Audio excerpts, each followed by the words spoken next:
Évangile de Jésus-Christ selon saint Jean.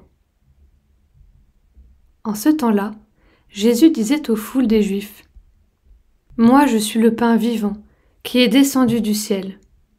Si quelqu'un mange de ce pain, il vivra éternellement. Le pain que je donnerai, c'est ma chair, donnée pour la vie du monde. » Les Juifs se querellaient entre eux. Comment celui-là peut-il nous donner sa chair à manger ?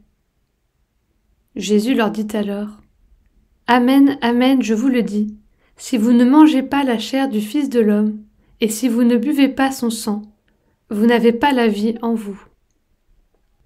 Celui qui mange ma chair et boit mon sang a la vie éternelle. Et moi, je le ressusciterai au dernier jour. En effet, ma chair est la vraie nourriture, et mon sang est la vraie boisson. Celui qui mange ma chair et boit mon sang demeure en moi, et moi je demeure en lui. De même que le Père qui est vivant m'a envoyé, et que moi je vis par le Père, de même celui qui me mange, lui aussi, vivra par moi. Tel est le pain qui est descendu du ciel. Il n'est pas comme celui que les pères ont mangé. Eux, ils sont morts. Celui qui mange ce pain vivra éternellement.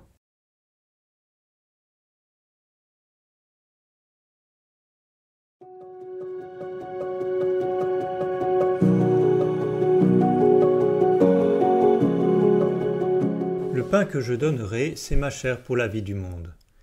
En cette fête du Saint-Sacrement, nous sommes invités à renouveler notre compréhension et notre amour de l'Eucharistie. Dans l'Eucharistie, Jésus vient se donner à nous, il vient vivre en nous. Dans l'Eucharistie se réalise notre communion intime avec Jésus, dans laquelle nous sommes sauvés et introduits dans la vie divine. Mais en disant qu'il donne sa chair pour la vie du monde, Jésus nous rend vigilants à ne pas vivre l'Eucharistie d'une manière individuelle. Alors que nous pourrions être tentés par une forme de relation intimiste à l'Eucharistie, il est important de se rappeler que dans l'Eucharistie, Jésus offre sa vie pour le monde.